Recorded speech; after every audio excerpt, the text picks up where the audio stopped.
तो hello friend, good morning. कैसे आप लोग? होप आप सब बढ़िया होंगे। आपकी तैयारी भी अच्छी चल रही होगी, पढ़ाई भी अच्छी चल रही होगी। नहीं चल रही है तो उसे चलाओ। ठीक है, मैं तो बोल रहा हूँ चलाओ नहीं, उसे भगाओ, उसे दौड़ाओ जब तक नौकरी नहीं लग जाती। अगर सही मायनों में नौकरी करनी है तो टाइम से ही मेहनत कर लो, क्योंकि आज कल परसों नरसों 1 साल बाद, 2 साल बाद, 10 साल बाद सफल होने के लिए एक ना एक दिन तो मेहनत करनी ही पड़ेगी। तो क्यों ना वो मेहनत तुम आज ही कर लो। ठीक है, तो मैं यही चाहता हूँ कि आपको मेहनत करनी ही पड़ेगी और नोट्स बनाने ही पड़ेंगे और चीज़ों को याद करना ही पड़ेगा। बाकी कोई और तरीका नहीं है। तो ज़्यादा बात ना करते हुए चलते हैं आगे। तो लास्ट क्लास में अगर आपने कल वाली वीडियो देखी होगी तो उस वाली वीडियो में मैंने चंपावत पढ़ाया था और चंपावत के कुछ वन लाइनर क्वेश्चन बचे हुए थे। चंपावत हम पढ़ रहे थे और चंपावत के कुछ वन लाइनर क्वेश्चन बचे हुए थे। उन क्वेश्चन को कवर अप करने की कोशिश करते हैं और एक दो फेमस पर्सनालिटी भी होगी चंपावत की, उनको भी पढ़ने की कोशिश करेंगे। ठीक है, फिर हमारा एक लास्ट जिला बच जाता है बागेश्वर। आगे वाली क्लास बागेश्वर पे बना देंगे, कोई प्रॉब्लम नहीं है। ठीक है, तो चंपावत के वन लाइनर क्वेश्चन को कंटिन्यू कैरी करते हैं। तो अगला पॉइंट लिखेंगे गोरा अट्टावली मेला। चंपावत के वन लाइनर क्वेश्चन चल रहे। ठीक है, ये वीडियो उन्हीं की समझ में आएगा जिन्होंने कल वाली वीडियो देखी होगी, अदरवाइज तो फिर कोई बोलेगा क्या पढ़ा रहा है। तो गोरा अट्टावली मेला कहाँ लगता है मेरे प्यारे दोस्त? तो गोरा अट्टावली मेला चंपावत में ही लगता है। और इस मेले में एक पॉइंट आपको और एक्स्ट्रा नोट करके लिखना है, और वो पॉइंट क्या है? इसमें राजी जनजाति पार्टिसिपेट करती है। राजी जनजाति, उत्तराखंड की राजी जनजाति मुख्य रूप से इसमें क्या लेती है? भाग लेती है। मुख्य रूप से भाग लेती है इसमें, मतलब पार्टिसिपेट करती है बढ़ चढ़ के। तो राजी जनजाति से संबंधित कहीं ना कहीं मेला है गोरा अट्टावली का मेला। और उत्तराखंड का ऐसा कोई भी एग्जाम नहीं है जिसमें जनजाति वाला क्वेश्चन ना है। ये बार बार पेपरों में आता है, इसलिए ध्यान में रखिएगा क्या है। इसके अलावा यहाँ पे एक पॉइंट है, यहाँ पे लिखता हूं, उसे अच्छे से समझ में आएगा, और वो है झिलमिल ताल। तो ये है झिलमिल ताल। तो झिलमिल ताल का सही आंसर क्या होगा भाई? हम डिस्ट्रिक्ट की कौन सा पढ़ रहे हैं मेरे दोस्त? चंपावत पढ़ रहे हैं। और इस झिलमिल ताल का भी एक वन लाइनर क्वेश्चन आपको लिखना है। तो ये गोल आकृति वाला ताल है। मैं तुम्हें अभी झीलें तो नहीं पढ़ा रहा हूं, ठीक है, ये ध्यान में रखिएगा। वो तो हम जिला सीरीज पढ़ रहे, तो मेन मेन चीज़ है जिला सीरीज में जो भी बनती है मैं वो तुम्हें लिखा दूंगा। बाकी स्पेशल जब उत्तराखंड की ज्योग्राफी पढ़ेंगे तो बहुत अच्छे से चित्र के साथ साथ बताओगे भीमताल है, ये नैनीताल है, ये सात ताल है, नौ कुचिया ताल है, झिलमिल ताल है। सारे ताल लाइन वाइज से अच्छे से पढ़ाया जाएगा, आपको चिंता ना करें, विथ इमेज। ठीक है, बट फिलहाल के लिए झिलमिल ताल चंपावत में है। और झिलमिल ताल से संबंधित इंपॉर्टेंट चीजें ये आपने कमेंट करके बतानी है। 100% कमेंट करिएगा। अगर आप वीडियो में यहाँ तक पहुँच गए हैं तो हल्का सा हमको भी सपोर्ट कर लो। और मैं इनका आंसर इसलिए नहीं बता रहा क्योंकि मैंने पढ़ा दिया है, तो इसलिए कभी क्वेश्चन आएगा झिलमिल कंजर्वेशन। तो झिलमिल कंजर्वेशन कहाँ है ये आपने मुझे कमेंट करके बताना है। ये डिस्ट्रिक्ट में ऑलरेडी पढ़ा चुका हूँ, इसलिए आप मुझे बताइएगा कहाँ पे है। और झिलमिल गुफा कहाँ है ये भी आपने मुझे बताना है। ये वाला तो मैंने इमेज के साथ भी आपको बता रखा है, झिलमिल गुफा कहाँ पे है। तो झिलमिल गुफा की भी एग्जैक्ट लोकेशन आपने मुझे बतानी है। देखो, झिलमिल ताल तो चंपावत, तो वेयर इज झिलमिल कंजर्वेशन एरियाज एंड झिलमिल गुफा केव कहाँ है ये मेरे को आपने कमेंट करके बताना है। कमेंट करना ना भूलें अगर वीडियो में यहाँ तक पहुँच गए। मैं इनका आंसर स्वयं इसलिए नहीं बता रहा हूँ क्योंकि मैंने आपको पढ़ाया है, और जो चीज़ मैं आपको पढ़ा रहा हूँ क्या आपको वो याद भी हो रहा है या बस आप ऐसे वीडियो देख रहे हो? ठीक है, क्योंकि मुझे पता है या आप सब लोगों को पता है जितने व्यूज़ आते हैं वीडियो पर, वीडियो देखने वाले तो होते नहीं है, वो तो ऐसे ऐसे स्क्रॉल करते करते देख ले तो आदमी चले जाता है आगे। ठीक है, मगर ये भी सच है कि 15-20 बच्चे जरूर ऐसे होते हैं जो पढ़ने वाले होते हैं, जो नोट डाउन कर रहे हैं, नोट्स बना रहे हैं। तो मैं उन्हीं 15-20 बच्चों के लिए बोल रहा हूँ, क्या दोस्त आपको ये याद है? और नहीं है तो पेज पलटो अपने पुराने और वहाँ से ढूंढो, ऐसे लिखो, और ये प्रूफ भी हो जाएगा कि आप पुरानी चीज़ें याद कर रहे हो कि नहीं। ठीक है, तो इसे याद करें। अगला वन लाइनर क्वेश्चन चंपावत के बारे में और हम पढ़ें तो वो है बहुत इंपॉर्टेंट, एग्जाम में आ चुका, पाताल रुद्रेश्वर गुफा। पाताल रुद्रेश्वर गुफा की बात करें तो पाताल रुद्रेश्वर गुफा भी चंपावत में है। और पाताल रुद्रेश्वर गुफा की एक कहानी भी आती है कि एक छोटे से बच्चे के सपने में माता आई थी कि वहाँ पे मेरी मंदिर को स्थापित करिएगा, वहाँ पे मंदिर होगी, वहाँ पे पूजा होगा, समथिंग। तो पाताल रुद्रेश्वर गुफा की स्थापना या इस मंदिर की स्थापना या इस मंदिर की खोज कब हुई थी? 1993 में हुई थी। एक बच्चे के सपने में कुछ माता टाइप का रखा था, ऐसी कहानी देखने के लिए मिलती है। फिर वो बच्चा जहाँ जहाँ पे बोलता है गांव वाले वहीं वहीं पे जाते हैं, फिर वहाँ पे एक मंदिर की स्थापना की जाती है। फिलहाल क्वेश्चन आएगा पाताल रुद्रेश्वर गुफा या पाताल रुद्रेश्वर मंदिर कहाँ है? तो 1993 में स्थापित हो गया था। अब कहाँ है भाई? तो लिखने की जरूरत नहीं है, चंपावत जिला पढ़ रहे हैं।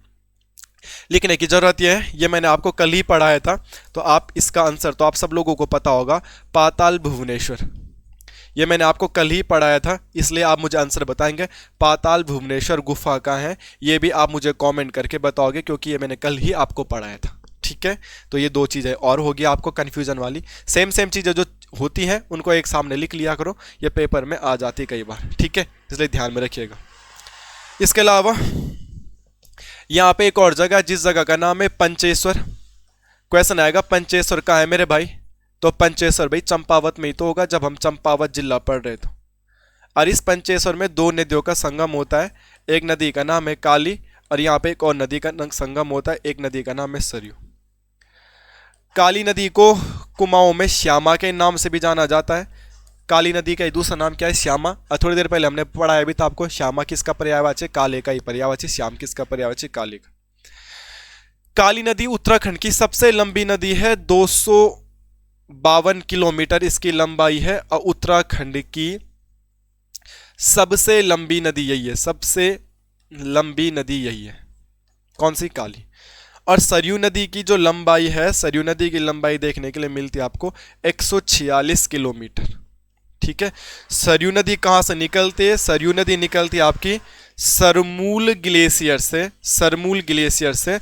और एग्जैक्ट अगर आपसे प्लेस पूछा जाएगा तो झुंडी नामक जगह से सरयू नदी का उद्गम होता है, झुंडी नामक जगह से सरयू नदी का उद्गम होता है। मैं आपको नदी तंत्र तो नहीं पढ़ा रहा हूँ, मैं पूरा तुम्हें डिटेल बता दूँ, हम तो जिला सीरीज पढ़ रहे हैं। वो बात पंचेश्वर की आई थी, तो काली और सरयू का संगम होता है वहाँ पे, तो हल्की फुल्की एक एक दो दो पॉइंट हमें नदी के बारे में अभी पता चल जाएगा, तो क्या बुरा है। क्योंकि जिस दिन परफेक्ट आपको नदी तंत्र पढ़ाऊंगा तो आपने पहले से ये चीज़ें सुनी होगी, तो तब वहाँ पे पढ़ने में मजा आएगा और जल्दी भी याद हो जाएगा। तो ये था पंचेश्वर के बारे में, नदियों का फैक्ट बता दिया।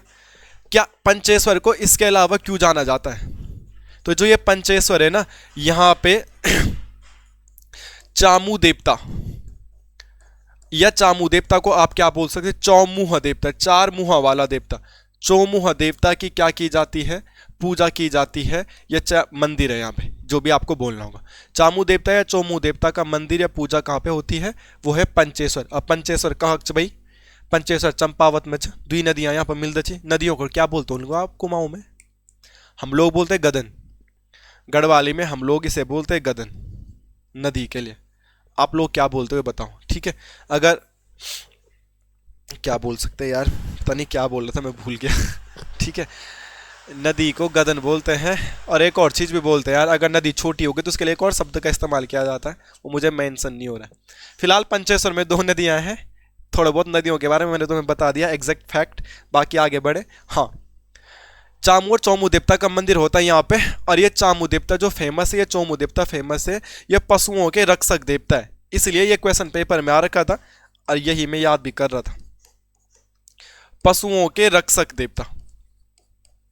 ठीक है, पशुओं के रक्षक देवता वो है चामू या चौमू देवता। ठीक है, चंपावत में। अभी यहाँ पे नोट करके लिखना होगा, तो क्या लिखना, आपने कल वाली मेरी क्लास में देखा होगा, जो आपने कल नोट्स बनाए होंगे उसमें देखा भी होगा, वो था मानेश्वर मेला।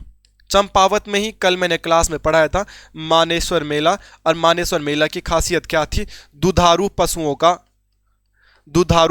का मेला या दुधारू पशुओं के लिए। तो देखो दोनों के दोनों चीजें कहाँ पे आपके चंपावत में ही है। तो दुधारू पशुओं का मेला बोलेगा तो दुधारू पशुओं का मेला मानेश्वर मेला, और वैसे नॉर्मल बोलेगा पशुओं का रक्षक देवता तो चामू देवता या चौमू देवता। तो दोनों पॉइंटों को नोट डाउन कर लीजिएगा, मैंने बोर्ड पे लिखे हुए हैं, आराम से याद हो जाना चाहिए कि क्या है क्या नहीं है।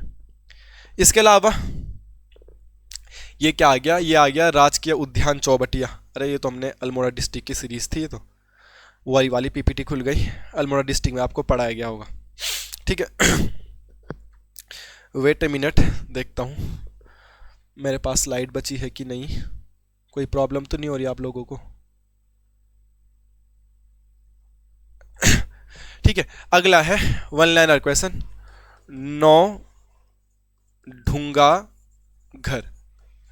तो 9 ढूंगा घर का है, ऐसी क्वेश्चन आ सकता है, ये चंपावत में है बस, इसमें बाकी क्या क्वेश्चन बनेगा। ये ऐसा एक घर है जिसमें चारों तरफ से गिनने पे लिखते हैं कि 9 पत्थरों से बना हुआ है। हम लोग गढ़वाली में पत्थर के लिए बोलते ढूंगा, गढ़वाली में पत्थर के लिए क्या बोला जाता है? ढूंगा। जब लड़ाई होती ना तो बोलते हैं कि ढूंगल त्यार मुंड फोड़ दुलमी। समझ में आया कि ढूंगल त्यार मुंड फोड़ दुलमी। इसको अगर गढ़वाली वालों को तो समझ में आ गया होगा, कुमाऊनियों का समझ में आया कि नहीं आया बताना। ठीक है, ढूंगल त्यार मुंड फोड़ दुलमी, तो इसके लिए बोलते कि छोड़ो, आप नहीं बता रहा हूं मैं तो ढूंगा मतलब पत्थर होता है, और 9 पत्थर देखने से लगता है तो 9 ढूंगा घर कोई जगह होगी। यार मैं तो जा नहीं रखा हूं यहाँ पे, तो देखना बनता है इस मकान को कैसा मकान है कि जो 9 पत्थरों से बना हुआ मकान है, वो भी चंपावत में। इसके अलावा चंपावत में और क्या पढ़ सकते हैं आप? चंपावत में आपको पढ़ना पड़ेगा सूखी ढाक, वन लाइनर क्वेश्चन में। असूखी ढाक चंपावत में ही लोहाघाट के अगल बगल। इसे क्या बोला जाता है? कुमाऊं का चेरा पूंजी। कुमाऊं का चेरा पूंजी इसे कहा जाता है, तो ये ध्यान में रखना। इसके साथ साथ आपने कमेंट करके बताना है जितने क्वेश्चन मैं पूछता हूं। अगर आप मेरी वीडियो देखते हो, सभी लोगों के लिए तो मैं बोल भी नहीं रहा हूं, बट जो लोग मेरे से नोट्स बना रहे हैं, ये मैं आपको पहले भी पढ़ा चुका हूं। आपने मुझे बताना है गढ़वाल का चेरा पूंजी कहाँ है। ये मैं तुम्हें पहले भी पढ़ा चुका हूं, चमोली वाले डिस्ट्रिक्ट में। आपने मुझे बताना है, और आपने मुझे बताना है उत्तराखंड का चेरा पूंजी। ये मैं आपको टिहरी डिस्ट्रिक्ट में पढ़ा चुका हूं, तो उत्तराखंड का चेरा पूंजी कमेंट करके बताना, गढ़वाल का चेरा पूंजी कमेंट करके बताना, और कुमाऊं का चेरा पूंजी तो यही है। आप ऐसे में चीज़ों को रिवाइज कर पाओगे। मेरा तो क्या जा रहा है, आप चीज़ों को रिवाइज करोगे, हो सकता है आपको ये चीज़ें याद हो, और नहीं होगी तो आप पेज पलटोगे तो मेहनत लगेगी। जिस चीज़ में मेहनत लगेगी वो चीज़ आप भूलोगे नहीं, बार बार लिखने से, पढ़ने से। बातों को समझो अच्छे से, एक बार नोट्स बना लो और उनको पढ़ लीजिएगा। तो ये भी वन लाइनर क्वेश्चन का फैक्ट में आप लिख सकते थे। तो ये सारा का सारा मुद्दा कहाँ का है? चंपावत का था। ये बेसिक सी बातें थी, आपको पता होगी। तो अब हमारा चंपावत डिस्ट्रिक्ट खत्म हो गया है, जो कि चंपावत डिस्ट्रिक्ट का वीडियो मैंने इससे पहले बनाया था, इससे पहले अपलोड किया था। आपने कल उसके नोट्स बनाए होंगे, तो थोड़ी सी बातें जो बच गई थी वो मैंने तुम्हें अभी बता दी है चंपावत के बारे में। अब चंपावत के बारे में वन लाइनर क्वेश्चन हमने पढ़ लिए, डिटेल हमने पहले पढ़ लिया। अब चंपावत में लिखना है प्रसिद्ध व्यक्ति। तो चंपावत में प्रसिद्ध व्यक्ति वाला फैक्ट बहुत ज़्यादा नहीं है, मगर 1-2 प्रसिद्ध व्यक्ति ऐसे चंपावत में जिनको हम कभी नहीं भूलेंगे।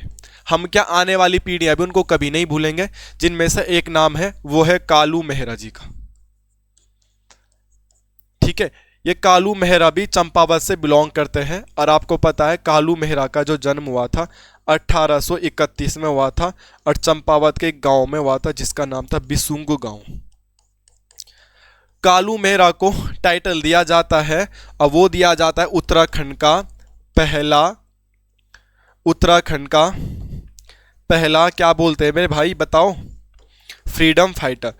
उत्तराखंड का पहला स्वतंत्र। इसको फ्री फायर मत समझ देना, ठीक है? खेलता तुम में से कोई फ्री फायर और पबजी? ठीक है, अगर खेलता है तो बताओ। तो 1831 में बिसुंग गांव है, और जन्म हुआ था कालू मेहरा जी का। उत्तराखंड का पहला स्वतंत्रता सेनानी ने कहा जाता है, फ्रीडम फाइटर इन्हें कहा जाता है। ठीक है, अब फ्रीडम फाइटर इनको कहते हैं, तो कुछ ना कुछ तो किया होगा। तो उत्तराखंड में स्वतंत्रता की जो पहली आग छिड़ी थी, वो छिड़ी थी 1857 की क्रांति। तो 1857 की क्रांति में, ठीक है, इन्होंने पार्टिसिपेट किया था, इन्होंने क्या लिया था? भाग लिया था। और 1857 की क्रांति में इन्होंने भाग लिया था, तो क्रांति में इन्होंने अंग्रेजों के खिलाफ एक संगठन ही बना दिया था, जिस संगठन का नाम था क्रांतिवीर। तो क्वेश्चन आएगा, क्रांतिवीर नामक संगठन किसने बनाया था? तो क्रांतिवीर नामक संगठन बनाया था बाय कालू मेहरा। कालू मेहरा ने चंपावत के लड़कों को मिला के, युवाओं को मिला के ग्रुप बनाया कि जहां अंग्रेज मिलेंगे वहां वो अंग्रेज मानने। अंग्रेजों के खिलाफ ही तो लड़ना था 1857 के रिवोल्ट में, 1857 की क्रांति में। 1857 की क्रांति 10 मई को शुरू होती, जी का फैक्ट है, इसलिए 10 मई को क्रांति दिवस मनाया जाता है। और 1857 की क्रांति मेरठ से शुरू मानी जाती है, इसलिए मेरठ को क्रांति का नगर कहते हैं। मगर हम तो उत्तराखंड की तैयारी कर रहे हैं, उत्तराखंड पढ़ रहे हैं, तो उत्तराखंड में 1857 की क्रांति में एक संगठन बनाया था अंग्रेजों के खिलाफ लड़ने के लिए। उस संगठन का नाम था क्रांतिवीर। और एक क्रांतिवीर संगठन बनाया किसने था? तो कालू मेहरा ने बनाया था। कालू मेहरा के जन्म के बारे में मैंने बता दिया, तो ये क्वेश्चन बड़ा इंपॉर्टेंट है, क्रांतिवीर संगठन कालू मेहरा। मुद्दा यह आता है, कालू मेहरा ने ये क्रांतिवीर संगठन बनाया था, तो किससे बनाया था? तो इन्होंने किसी व्यक्ति से प्रेरणा ली थी, और इन्होंने जो व्यक्ति से प्रेरणा ली थी वो थे अवध के नवाब।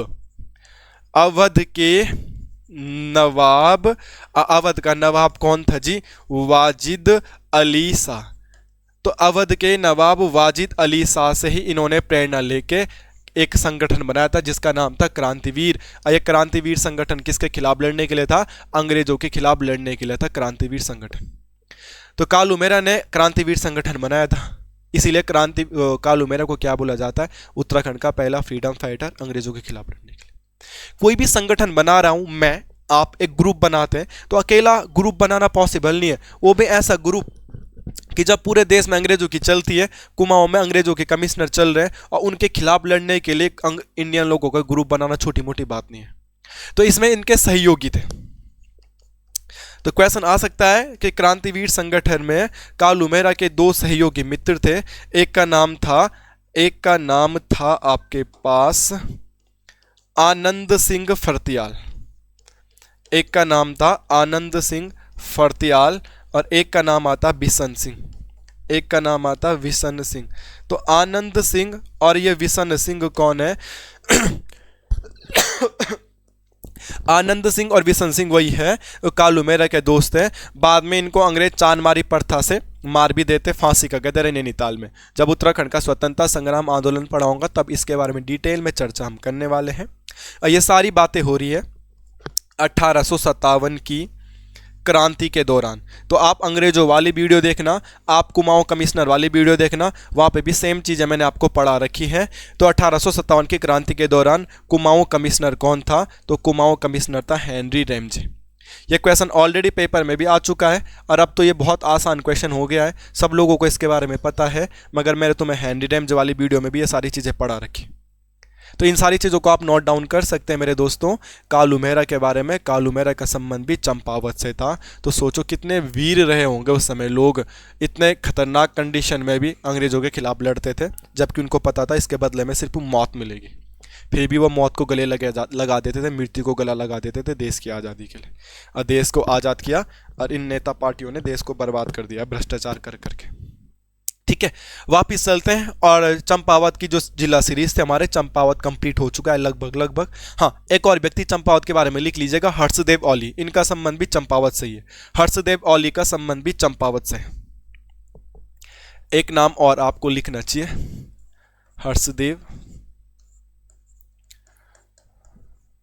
हर्षदेव औली। इनका संबंध भी चंपावत से है। इनका जन्म हुआ था 1890 में और इनका जन्म हुआ था चंपावत के खेती खान में हुआ था। इसीलिए तो मैंने सूर्य मंदिर भी पढ़ाया था ना आपको, खेती खान का सूर्य मंदिर। तो ये भी चंपावत में एक बार पढ़ाए थे मैंने, इसी से याद करना होगा आपको, खेती खान का सूर्य मंदिर। तो खेती खान का सूर्य मंदिर भी तो चंपावत में हो जाएगा। चंपावत में एक और सूर्य का मंदिर है, रमक का सूर्य मंदिर। रमक का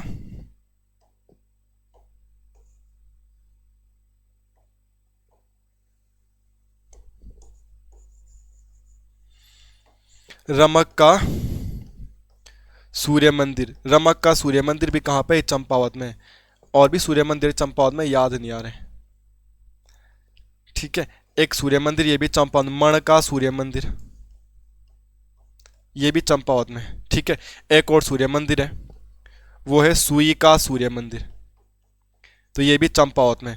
वैसे भी चंपावत के वन लाइनर क्वेश्चन पढ़ा रहा था, तो सारे सूर्य मंदिर मैंने दोबारा लिखा दिए। वैसे सूर्य मंदिर मैंने बहुत बार आपको पढ़ा दिया, सारे सूर्य मंदिर मैंने तुम्हें हिस्ट्री में भी पढ़ाए थे, तो ऐसी कोई बात नहीं है। वापिस आते हर्षदेव औली पे। 1890 में इनका जन्म हुआ था खेती खान में और इन्हें कुमाऊं का शेर भी कहते हैं।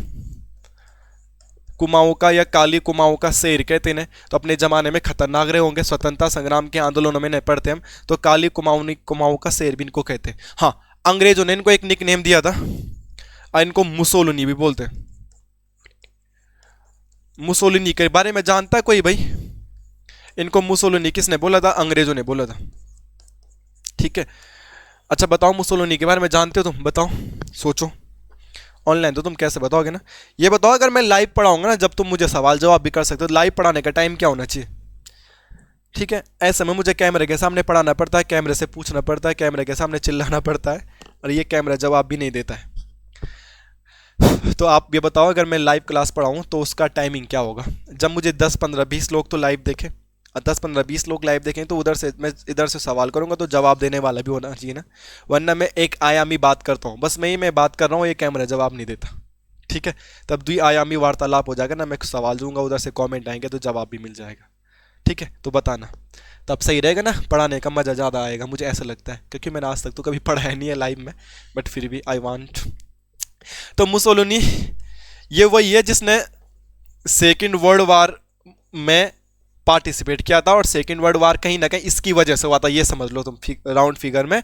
और ये मुसोलिनी जो है ना, इसका नाम तो सबने सुना है, हिटलर, हिटलर का मित्र है ये। अबिसीनिया पे इन्होंने आक्रमण कर दिया था, किसने? सेकेंड वर्ल्ड वार में मुसोलिनी ने। तो ऐसे ही अंग्रेजों के खिलाफ ये भी ऐसे काम करता था कि यहाँ की जनता को अटैक करने का, यहाँ की जनता को मोटिवेट करने का कि अंग्रेजों के खिलाफ लड़ाई करनी है। तो अंग्रेज बोलते तू ऐसी है मुसोलिनी के जैसे। इस मुसोलिनी ने सेकेंड वर्ल्ड वार में लोगों को अंग्रेजों के खिलाफ भड़काया था, और तू उत्तराखंड के लोगों को अंग्रेजों के खिलाफ भड़का रहा है। तो अंग्रेजों ने इसको टाइटल दे दिया था मुसोलिनी का। तो मुसोलिनी किसे कहते हैं, कुमाऊं का शेर किसे कहते हैं? तो इस भाई को कहते हैं हर्षदेव ओली जी को। ठीक है, तो ये बेसिक से पॉइंट है, ये ध्यान में रखिएगा। ठीक है, हाँ, एक और पॉइंट, उत्तराखंड में ऐसे क्वेश्चन आते हैं। 1929 का लाहौर अधिवेशन, कांग्रेस का लाहौर अधिवेशन चल रहा था 1929 में, और इसमें इसने भाग लिया था, अधिवेशन में भाग लिया था। ऐसे क्वेश्चन आ जाते हैं। बाकी जब कभी स्वतंत्रता संग्राम पढ़ेंगे तो इनके बारे में दोबारा पढ़ने का मौका मिलेगा तो पढ़ेंगे। तो चंपावत में दो ही फेमस पर्सनालिटी के नाम मेरे को याद आ रहा है। एक तो हमने पढ़ लिया प्रसिद्ध व्यक्ति कालू मेहरा जी के बारे में, बहुत डिटेल मैंने पढ़ा दी है। हर्षदेव जोशी के बारे में बताया, ओली के बारे में। हर्षदेव जोशी तो हिस्ट्री वाला है, और हर्षदेव ओली के सामने सामने मैंने ये सुमे सूर्य के मंदिर भी लिखा दिया है। एंड द लास्ट वन था काली कुमाऊं का शेर, मुसोलिनी भी कहते हैं। अब मुसोलिनी क्यों कहते हैं मैंने ये भी समझा दिया, इससे कम से कम कुछ देर तक तो कुछ चीज़ें तो आपको याद हो। ठीक है, तो ये बेसिक सी जानकारी थी चंपावत की, जो कि लास्ट क्लास में मिस हो गई थी। तो अब आपका चंपावत हो गया है कंप्लीट, चंपावत जिला भी हो गया आपका पूर्ण। तो अब एक नई हेडिंग पढ़ेंगे और एक नया जिला पढ़ने की कोशिश करते हैं। ओके, तो ये वीडियो काफ़ी छोटी बन रही है, 20 मिनट की, तो इस वीडियो को कंटिन्यू कैरी करता हूँ और यहीं पे एक दूसरा जिला शुरू कर देता हूँ, क्योंकि एक ही जिला मेरे पास बच गया, वो है बागेश्वर। आप लोगों को कोई प्रॉब्लम तो नहीं होगी, आप तो अलग अलग पेजों में नोट्स बना रहे होंगे, तो यहीं से बागेश्वर के नोट्स बनाना शुरू कर देते।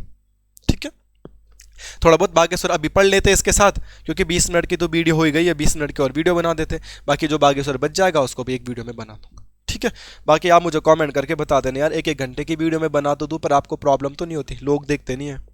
ठीक है, तो मुझे बता देना। तो नई हेडिंग लिखते हैं। अच्छा, हेडिंग लिखने से बढ़िया तो मैं पीपीटी निकालता हूँ। Wait a minute, wait a minute, wait a minute brothers, तब तक पेज पलटाओ अपने, रिवीजन करो अपना, आप मुझे क्या देख रहे हो। ठीक है, चीज़ों को देखो क्या हो रहा है क्या नहीं हो रहा है, और फील लो कि आप मेरे सामने पढ़ रहे हो, नॉट की ऑनलाइन क्लास में।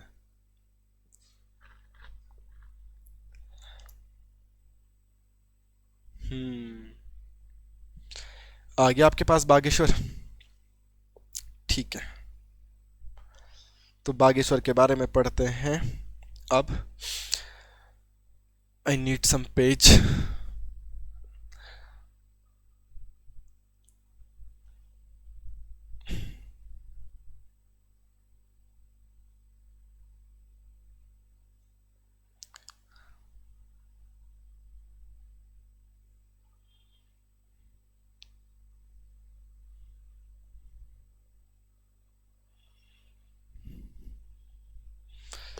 चलिए, तो अपनी हेडिंग लिखिएगा, हेडिंग लिखिएगा वो है बागेश्वर। तो एक नया जिला हमारे पास बागेश्वर, तो बागेश्वर को पढ़ने की कोशिश करते हैं इस वीडियो में, यहीं से कैरी कर लेते हैं कंटिन्यू आगे।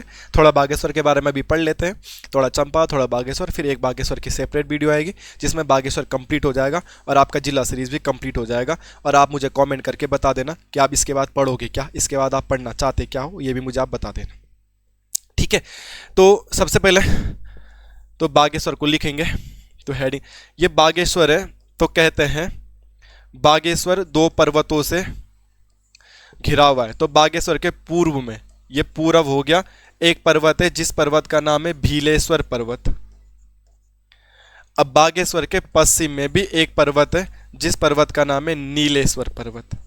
तो नॉर्मल पहला क्वेश्चन तो ये हो गया कि बागेश्वर किन दो पर्वतों के मध्य है, तो भीलेश्वर और नीलेश्वर पर्वतों के मध्य में बागेश्वर बसा हुआ है, ऐसे देखने के लिए मिलते हैं।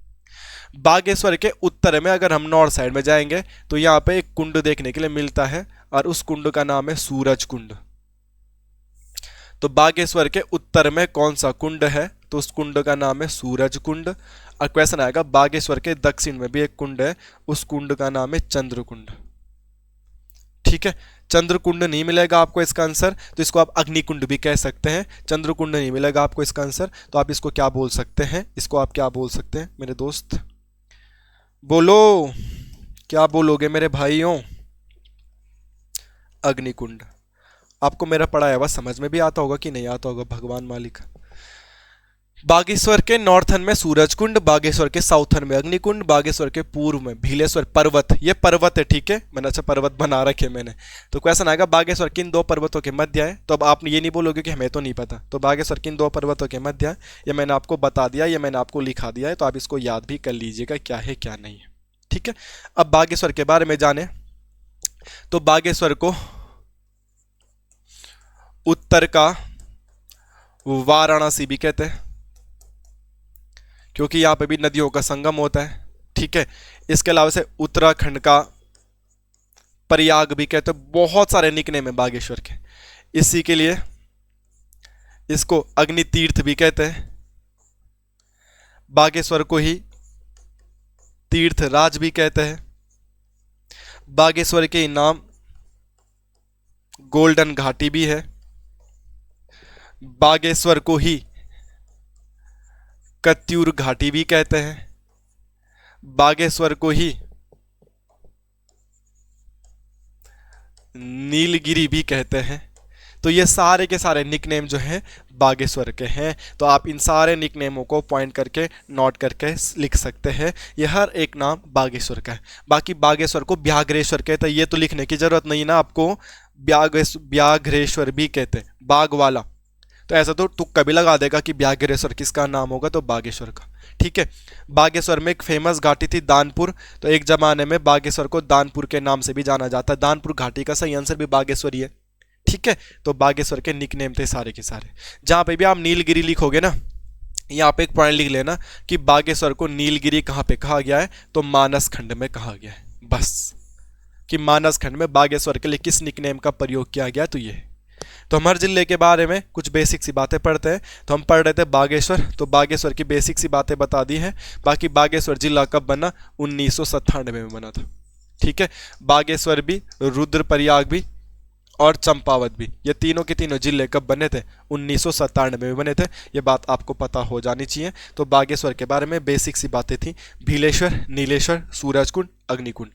इसके अलावा बागेश्वर के निकनेम उत्तराखंड का वाराणसी या उत्तर का वाराणसी, उत्तराखंड का प्रयाग, अग्नितीर्थ, तीर्थराज, गोल्डन घाटी, कत्यूर घाटी, नीलगिरी। और नीलगिरी इसको कहाँ बोला गया है, मानस खंड में बोला गया है। बागेश्वर सबको पता होगा, दानपुर घाटी भी बागेश्वर में है। तो कहीं ना कहीं बागेश्वर को कहीं ना कभी बल दानपुर के नाम से भी जाना जाता था, तो वो मैंने आपको लिखा दिया है।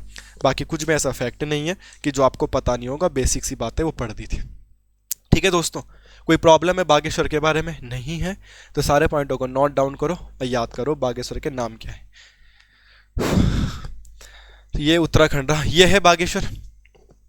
अब बागेश्वर के बारे में पढ़ेंगे तो पहली हेडिंग लिखेंगे हम यही, कौसानी।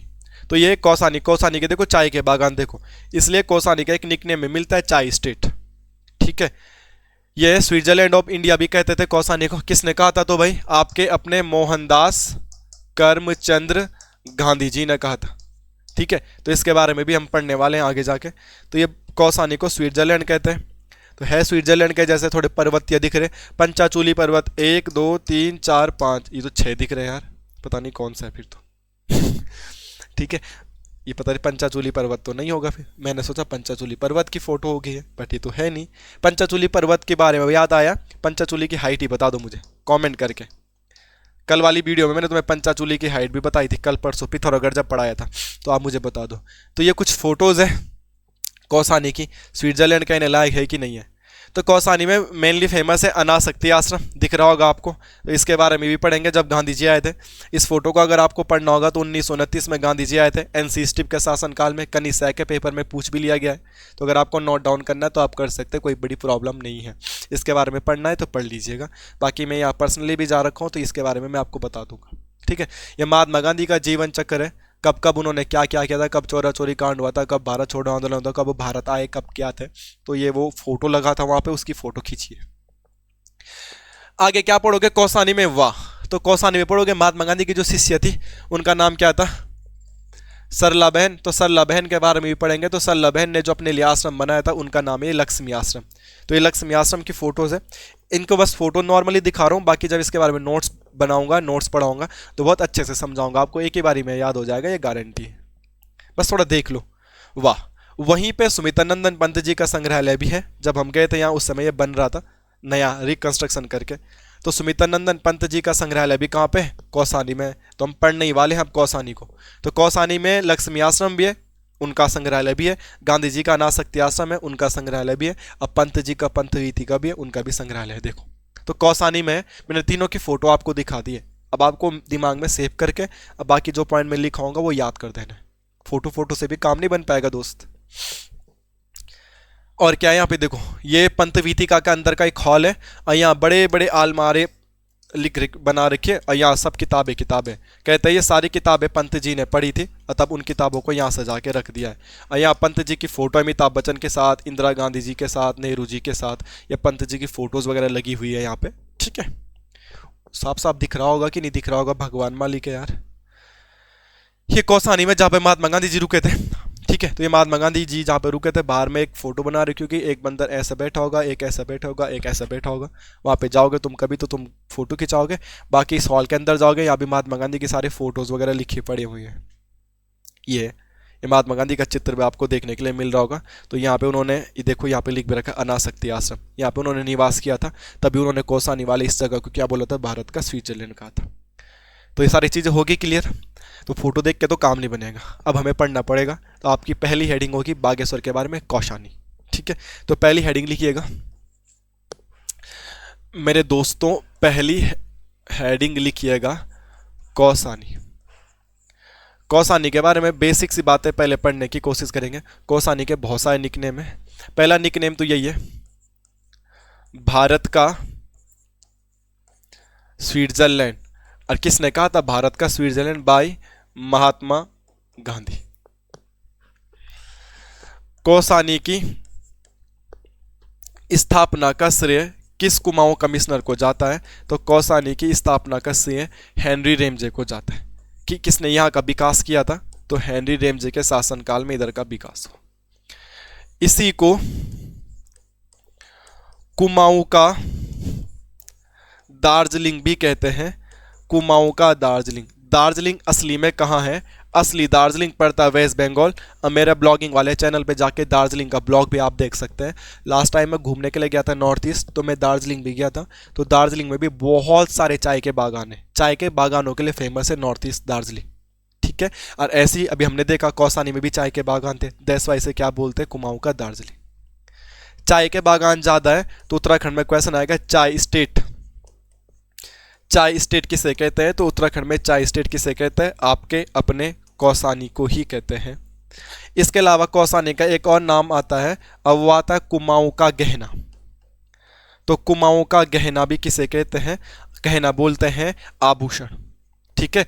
जब कभी हिंदी में अलंकार पढ़ा होगा तो वहां पे भी तुम्हें अलंकारों को भी आभूषण कहते हैं ना, वही कि आभूषण पहनने के बाद महिला थोड़ा और सुंदर लगती है, पुरुष और सुंदर लगता है, ये सोना चांदी जो पहना जाता है। तो ऐसे ही कुमाऊं का गहना है कौसानी, क्योंकि कुमाऊं में 4 चांद लगा देता है कौसानी, क्योंकि कौसानी बहुत सुंदर जगह है अकॉर्डिंग टू बुक। तो भारत का स्विट्जरलैंड किसने कहा है, महात्मा गांधी ने कहा है।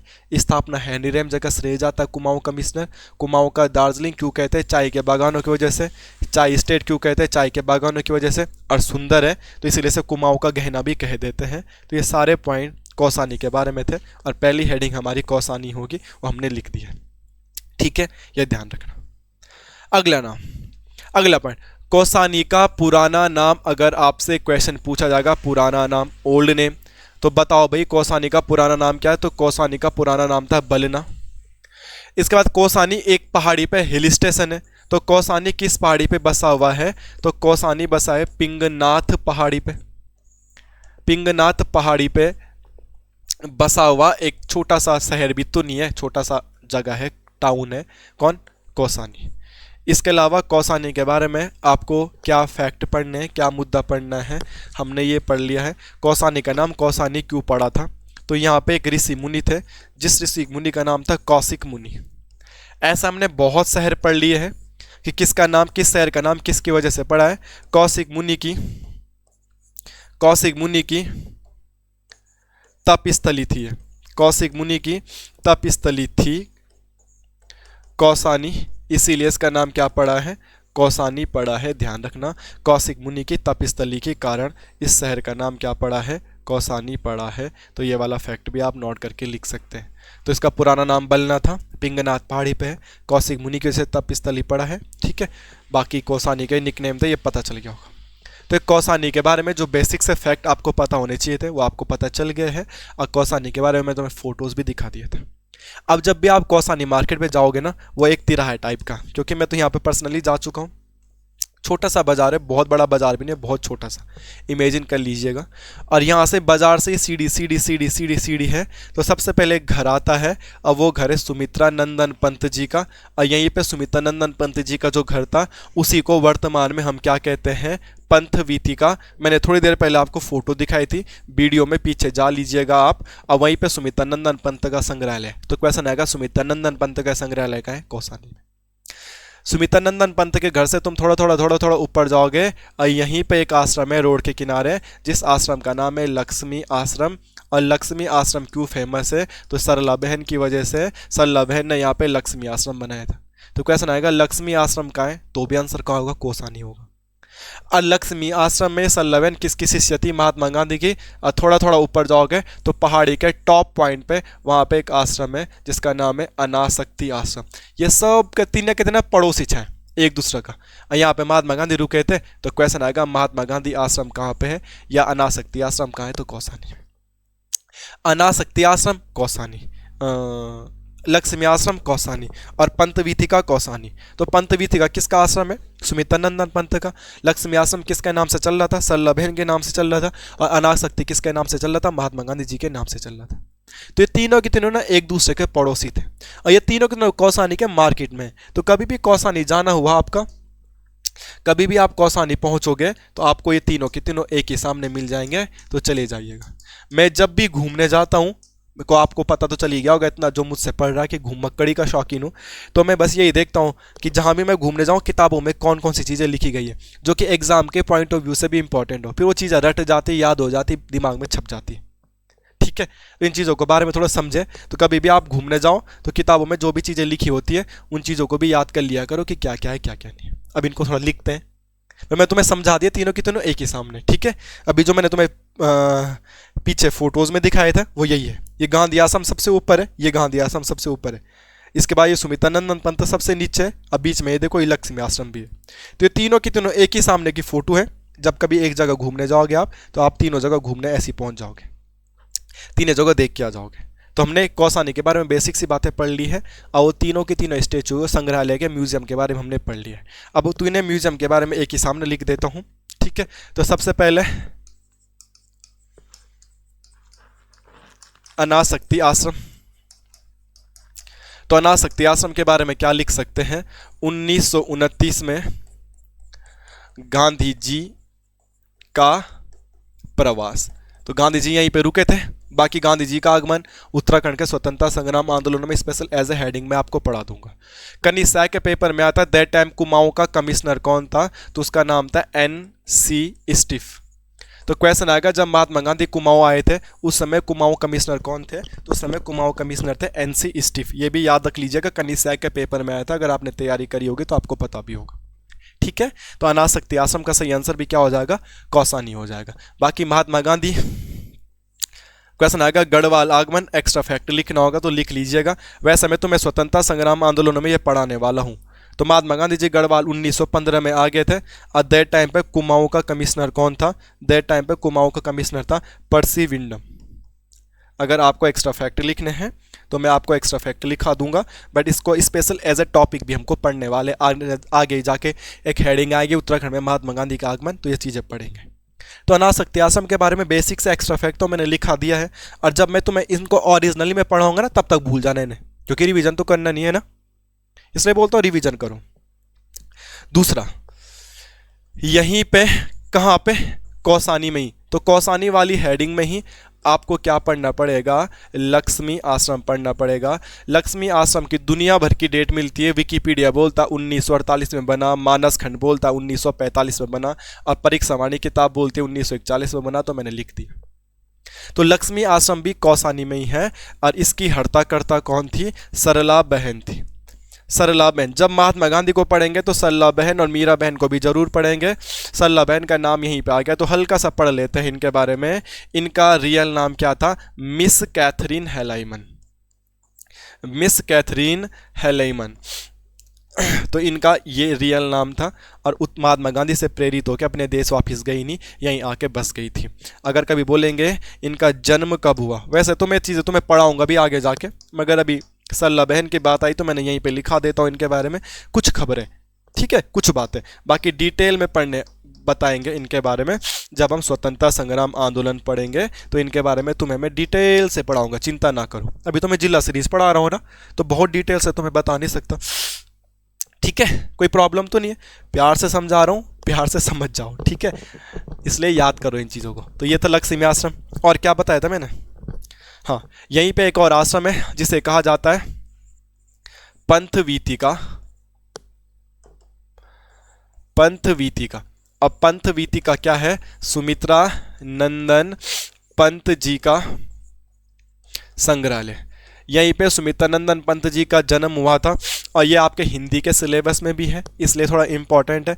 और अभी तो मैं आपको हिंदी का टॉपिक पढ़ा नहीं रहा हूँ, तो बेसिक सी बातें इनके बारे में बता देता हूँ कि इनका जन्म हुआ था 20 मई 1900 को, ठीक है। और जहाँ पे इनका घर था ना, उसके घर की फ़ोटो भी मैंने तुम्हें पीछे दिखाई है। उस बड़े से हॉल में चारों तरफ अलमारियाँ बना के इनकी किताबें वगैरह, इनकी फ़ोटो वगैरह लगा रखी, वही इनका म्यूजियम, बाकी कुछ नहीं है। तो क्वेश्चन आएगा पंत वीथिका का है, तो ये भी कौसानी, पंत वीथिका सुमित्रा नंदन पंत जी का संग्रहालय है, बाकी कुछ भी नहीं है, ठीक है। बाकी सुमित्रा नंदन पंत जी के बारे में डिटेल में बताऊंगा, इनको कौन कौन से अवार्ड मिले, कौन कौन सी कविताएं, तो फिर रात बीत जाएगी इन्हीं के बारे में लिखने के लिए। तो चलते हैं, आपको आगे मिलते हैं नई वीडियो में। बागेश्वर की एक छोटी सी वीडियो और आएगी, तो उसके बाद आपका जिला सीरीज ही कंप्लीट हो जाएगा। फिर आप मुझे कॉमेंट करके बताओ आप इसके बाद पढ़ना कौन सा टॉपिक चाहते हो, कौन सा टॉपिक इंपॉर्टेंट है आपको लगता है। उत्तराखंड के हर एक टॉपिक मैं आपको पढ़ाऊँगा, GK का भी और उत्तराखंड का भी, सॉरी हिंदी का भी, नो प्रॉब्लम।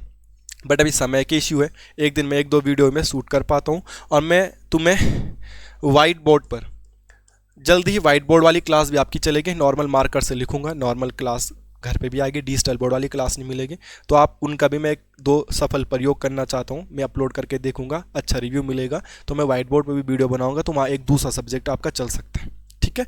बाकी मिलते हैं नई वीडियो में, जिला सीरीज़ के एक आखिरी वीडियो आएगी, तब आपका जिला सीरीज़ कंप्लीट, उनका रिवीजन करें और जिला सीरीज़ को बार बार रिवीजन करें, तो आपका बहुत चीज़ें रिवीजन हो जाएगी। ओके, मिलते हैं नेक्स्ट वीडियो में।